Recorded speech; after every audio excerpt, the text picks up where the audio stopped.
بسم الله الرحمن الرحيم. تونس العزيزة علينا جميعا تمر بظروف صعبة. هذه الظروف يمكن أن ننعتها بظروف استثنائية،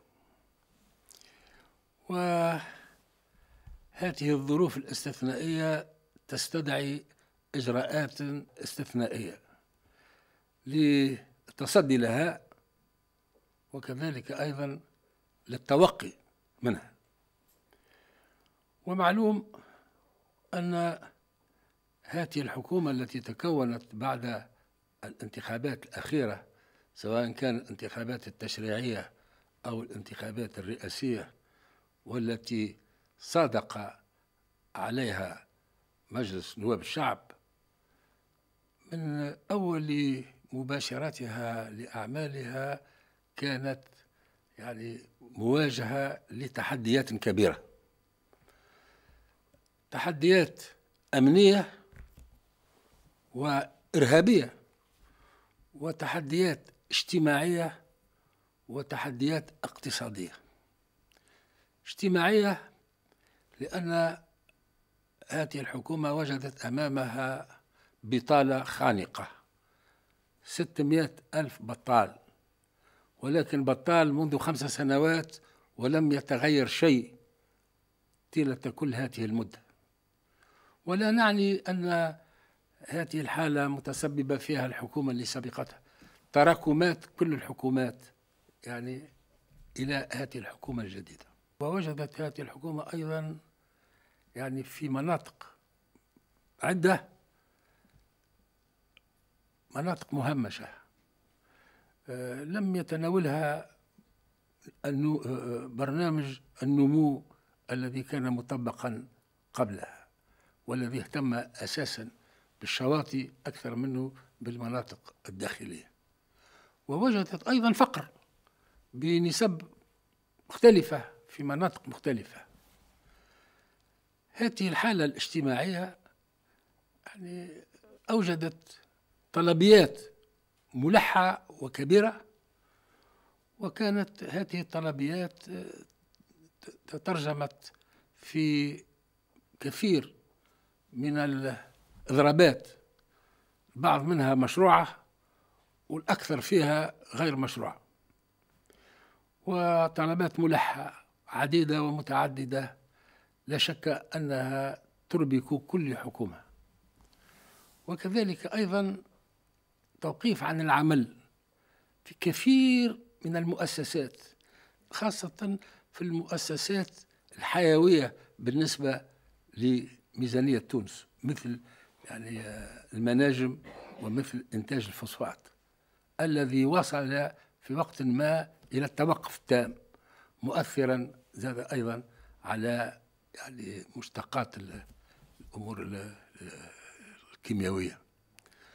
ولكن أيضا بالرغم من مجهودات الحكومة في إعادة النشاط في هذه الميادين، صدمت الحكومة أيضا بتصرفات أخرى، لأن وقع نصب كثير من الخيم على الطريق، حتى أن هذه الإنتاج إذا كان تم يقع تعطيله وعدم إيصاله إلى الميادين المحقة.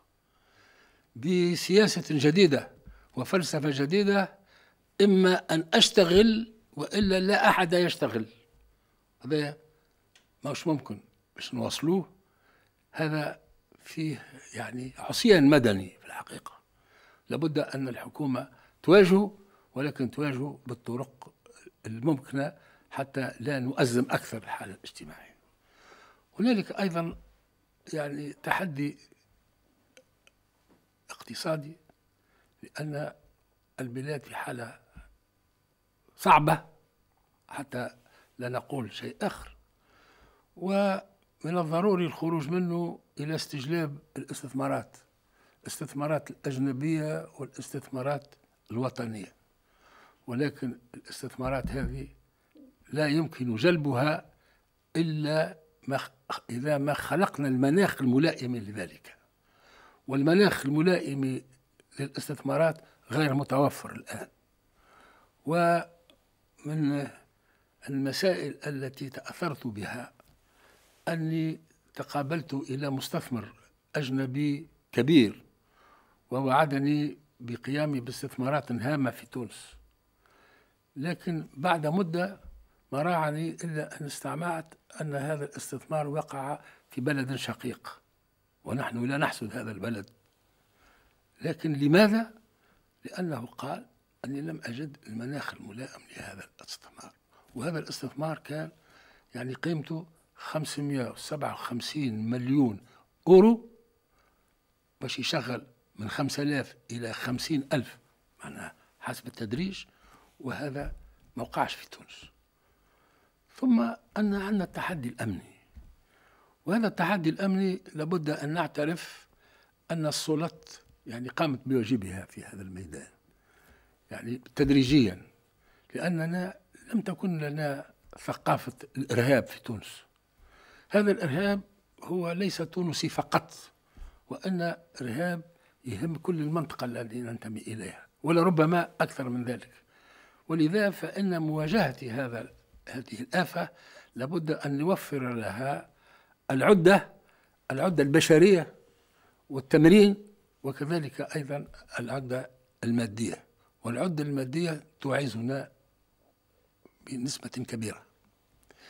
فزيادة على مقاومة هذا الإرهاب الذي الآن تعاملنا معه بشيء من النجاعة، فإن تونس من حسن حظها أو من سوءه جاءت على حدود الجارة ليبيا، وحدودنا مع ليبيا تمتد إلى 500 كيلومتر، البعض منها مناطق صحراوية يصعب يعني مراقبتها إلا بوسائل فنية لا تملكها تونس. ومعلوم أن جارتنا ليبيا اللي هم أشقاء وعلاقاتنا معهم علاقات تاريخية، ومن الطرفين يعني نعتبر أمن ليبيا هو أمن تونس وأمن تونس هو أمن ليبيا. لكن من سوء الحظ الآن ليبيا ما عندهاش دولة، وعندها تنظيمات مختلفة كلها يعني مسلحة، وكل يعني تنظيمة يعني دولة في حد ذاتها. ولابد أن نقول أيضا أن الآن الجارة ليبيا منقسمة إلى قسمين: قسم في شير طبرق له حكومة يقال وأنها معترف بها يعني دوليا، وشق ثاني في طرابلس وعنده سلطة وحكومة لكن ماهيش معترف بها دوليا. بالإضافة إلى كل هذا فإن ثم تدخلات دول صديقة وشقيقة، لكن كل دولة عندها أجندة يختلف عن الدولة الأخرى. بالإضافة إلى أن حدود الدولة الليبية حدود طويلة وعديدة، وفيها دول جارة كثيرة من تشاد إلى النيجر إلى مصر إلى الجزائر إلى تونس إلى أيضا مالي وإلى يعني السودان. وكل دولة يعني الخاصية وأننا ما عندناش يعني تنظيم مشترك وحوار مشترك، حيث قضية صعبة، والحدود بقيت حدود شبه مغلوقة ولكن أيضا شبه مفتوحة، وتتسرب لنا يعني من السلاح ومن الإرهاب ما أنزل الله به من سلطان، بحيث تونس مواجهة كل هذه التحديات. وأيضا صاروا لدينا يعني عدة حوادث مؤلمة، بل نجم نقول من الفواجع. احنا متعودين أن نقاوم الإرهاب في الجبال، وجيوشنا وكذلك الحرس الوطني وكذلك الأمن يعني كما قلت سابقا يعني خلصوا ضريبة الدم قوية، ولكن كنا ماشيين في اتجاه التغلب على هذه الظاهرة. لكن خصومنا خرجوا من هالواقع هذا وحبوا يهبطوا للمدن. وأول عملية كبرى كنا نعتقد أنها تكون الأخيرة هي عملية باردو، واللي قاومناها بما يمكن مقاومته، لأن هذه أول عملية كنا نعتقد هي الأخيرة. لكن فيما بعد جاءت الفاجعة الكبرى اللي وقعت في سوسة، واللي في الحقيقة مشاو ضحيتها أعداد أكبر من المرة الأولى من الزوار في النزل السياحي اللي موجود في سوسة. ويتساءل المرء لماذا العمل هذا والأحقاد هذه في ملاحقتنا في هذا. المسألة واضحة، احنا في تونس الدولة الوحيدة اللي خذت تمشي ديمقراطي، واللي عملت انتخابات نزيهة وشفافة، سواء كانت انتخابات في تشريعي أو انتخابات رئاسية. وثم أن هي الدولة الوحيدة اللي الآن عندها دستور، وهذا الدستور هذا اللي هو توافقي كان وأحرز على تأييد عريض من الناس اللي صوتوا له. هذا الدستور جاء لتنظيم دولة مدنية بدون مرجعية، يعني لا إسلامية ولا مرجعية دينية أخرى. ثم أن هذا الدستور أعطى لتونس نظام، وهو النظام الجمهوري الذي لا يمكن تجاوزه ولا يمكن يعني تغييره. فلما نفكر في الناس اللي الآن يقاوموا فينا، واللي أغلبهم موجودين في شقيقة ليبيا، وهي ما يسمى بداعش، يعني الدولة الإسلامية حسب شعارها، التي ترفع العلم الأسود، والتي تطمح لإقامة الخلافة ما هو عددها السادسة أو غيرها.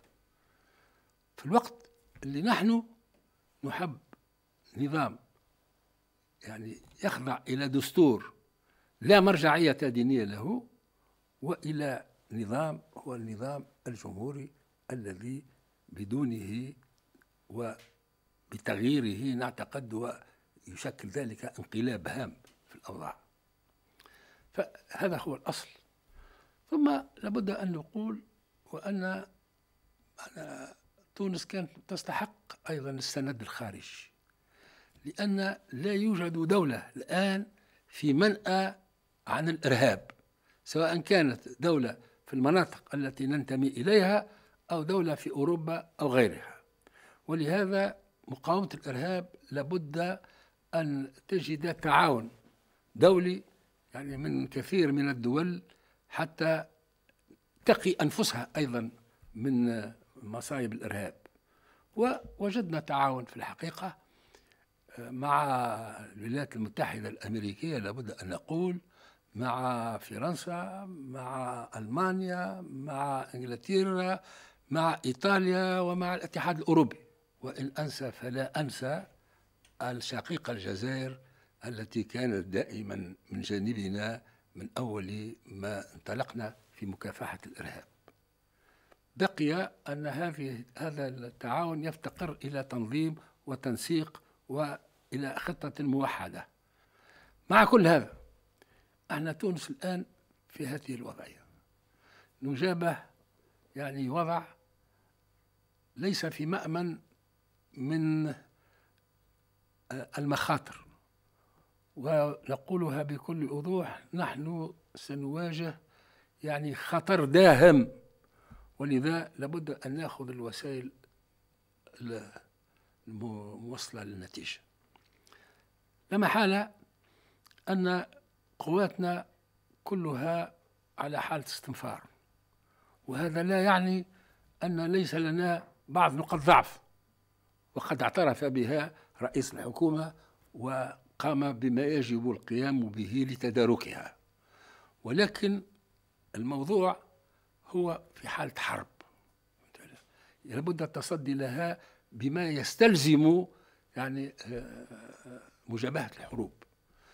لا شك أن في الحرب القوات المسلحة لها دور ولا بد تكون مستنفرة، والقوات أيضا والحرس والبوليس، ولكن هذه الحرب خاصة لابد أن يقع تعبئة شعبية من أجلها. وقد سبق أن قلت، وأعتقد أني كنت قلت على حق، أن الشعب التونسي ما كانش متهيئ لهالأمور هذه، وقاعدين نشوفوا فيه كل يوم. ولكن أيضا احنا مع ذلك لابد أن نحترم حرية التعبير ونحترم الصحافة، هذا بدون رجعة، لأنها هذوما من مكاسب الثورة. ولكن في ظروف استثنائية مثل هذه يعني لابد أن من يمارس حرية التعبير أو حرية الصحافة لابد أن يأخذ في عين الاعتبار الوضع اللي تمر به البلاد، حتى لا يخلق يعني ظروف لربما يعني لا تساعد على مقاومة هذه الآفات اللي نحن نقاوم فيها. وأقول هذا بدون لوم على أحد، بل شعورا بالمسؤولية، وأننا من واجبنا أن نشجع ونحافظ ونضمن حرية التعبير ونضمن أيضا عمل الصحافة، لأن أمور ضرورية يعني في نظام ديمقراطي، ونحن نصبو إلى نظام ديمقراطي. ولهذا نظرا لكل هذه الظروف، ونظرا للمخاطر المحقة بالبلاد، ونظرا للظرف الجهوي اللي نحن فيه، وما نشاهده في دول شقيقة من امتداد الإرهاب إلى الجميع، وأنا أعتقد وأقولها بكل وضوح، لو تكررت الأحداث والحوادث اللي وقعت مثل سوسة فإن الدولة ستنهار. وواجب رئيس الدولة أن يصد ويقف ضد هذه الحتمية التي إن شاء الله لا تقع. ولهذه الأسباب فأننا قررنا بعد أخذ رأي السيد رئيس مجلس نواب الشعب والسيد رئيس الحكومة الإعلان عن حالة الطوارئ على كامل تراب الجمهورية لمدة 30 يوم، كما عرفت حالة الطوارئ في القانون 26 جانفي 78. وقد تكون فرصة لخلية الأزمة الموجودة في الوزارة الأولى لتفسير تبعية هذا القانون. ولذا هذا ما أردت أن أقوله. وقبل أن أترك هذه المنصة أقول أني أمضيت في الأمر الذي يبدأ مفعوله من هذا اليوم، وأريد أن أقرأ على مسامعكم البيان الذي يسبق هذا الأمر لتفسير ظروفه، ولو أن القانون لا يحتم ذلك.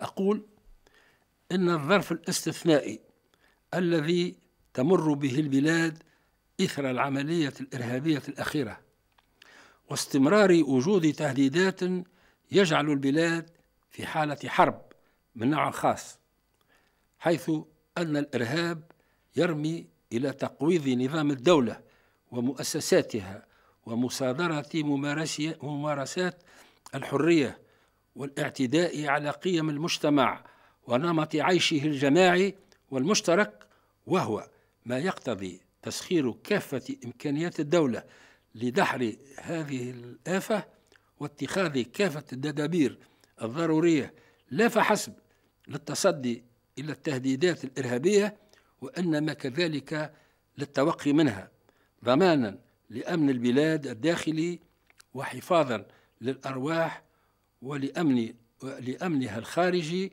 باعتبار أن الإرهاب أضحى عابرا للحدود. وفي الختام لا يفوتني أن أتوجه بالرحمة وكل حسب دينه تقديرا لهم ورحمهم الله جميعا وتقديرا لدولهم. أنا عندي ثقة في شعبنا وعندي ثقة في كل الحساسيات السياسية التي تتفق معنا والتي لا تتفق معنا، أننا كلنا يعني وطنيين، ولا نتزايد في الوطنية على بعضنا بعض، لكن الوطنية تقتضي اليوم يعني وحدة الصف لمكافحة هذه الآفة، وإن شاء الله إذا تحقق ذلك فإن نصر الله قريب. شكرا.